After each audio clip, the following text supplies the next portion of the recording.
Bonjour, très courte pensée cette semaine, ce sera beaucoup plus court que la semaine dernière. Nous sommes maintenant au verset 40 de l'évangile de Luc, chapitre 8. Nous avons vu ensemble que Jésus a traversé la mer de Galilée, le lac de Tibériade, c'est la même chose.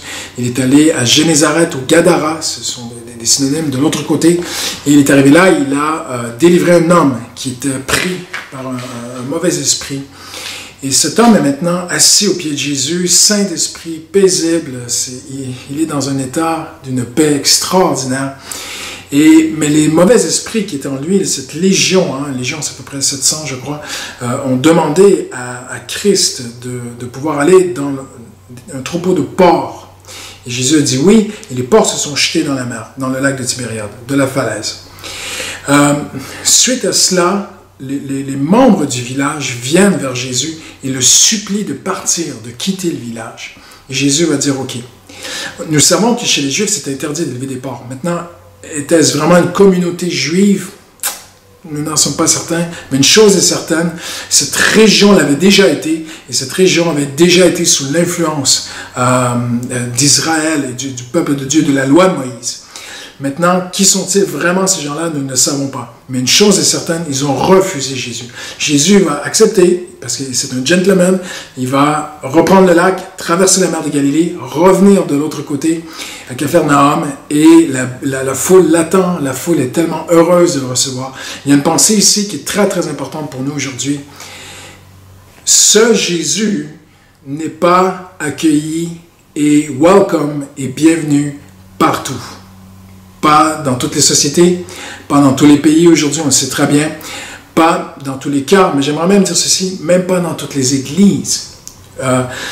Parce que cette communauté était certainement, qu'ils avaient une certaine croyance, et on a ici un Jésus qui prêche la sainteté, qui prêche la repentance, qui prêche pas de compromis, il est là pour changer des vies, et ces gens, malgré le témoignage très très fort d'un homme dont la vie a changé, ne veulent pas Jésus.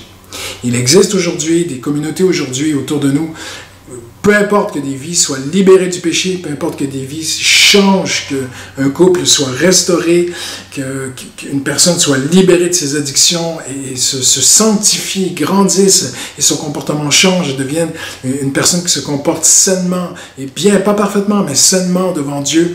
Il y a des endroits aujourd'hui, des églises, et j'aimerais vous inviter vraiment à faire attention à ces endroits-là, que pour eux, ce n'est pas important.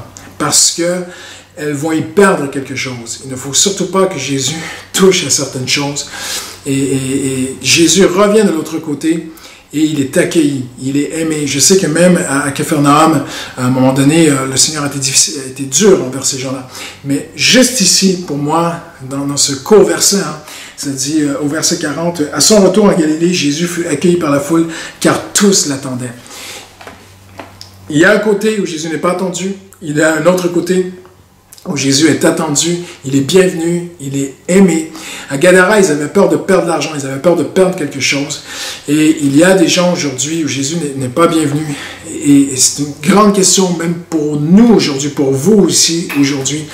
Si Jésus vient vraiment dans votre vie, vous allez perdre quelque chose. Mais cette chose, c'est certainement quelque chose qui vous fait mal. Le Seigneur nous demande, il veut sanctifier, il veut transformer nos vies. Il veut enlever ce qui n'est pas de lui, mais ce qui n'est pas de lui n'est pas bon pour nous. Et souvent, on s'accroche à des choses, on garde des compromis, on garde des choses dans nos vies, et on ne veut pas trop que Jésus vienne, parce qu'on sait qu'il va toucher, il va sanctifier, il va transformer, et on garde des choses qui nous font bien, ils nous font du bien pour un temps, mais on peut gagner à court terme, mais on va perdre à long terme. Et Jésus est venu, oui, pour enlever des choses de nos vies. Oui, on ne peut pas cacher ce message de l'Évangile aux gens. On a besoin d'enseigner un message, c'est un mot qu'on entend même très très peu, la sanctification, devenir saint. Pour Dieu. Dieu dit, vous serez saints car je suis saint. Jésus était saint, il veut qu'on soit saint, qu'on puisse vivre saintement. Et ici, on voit Jésus, il vient, il fait quelque chose d'extraordinaire, un beau miracle, quelque chose de beau.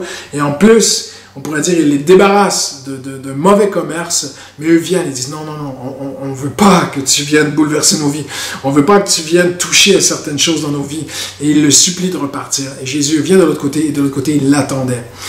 C'est une question pour chacun d'entre nous aujourd'hui. Est-ce que vous voulez ce Jésus? Est-ce que vous voulez, aujourd'hui, je l'ai souvent dit, je le répéterai toute ma vie, il y a toutes sortes de Jésus. Il y a des Jésus pour toutes les sortes d'églises, mais si vous voulez le vrai Christ, il va venir dans votre vie, il va toucher à des choses. Il va directement aller là où il y a des choses cachées, des choses de compromis. Il va les toucher parce qu'il vous aime, il veut vous transformer. Et cette chose qu'il va toucher, c'est pour votre bien, c'est parce qu'il vous aime. Alors c'est une très très bonne question aujourd'hui à se poser et j'aimerais vous inviter à vous placer devant Dieu pour ça. Merci.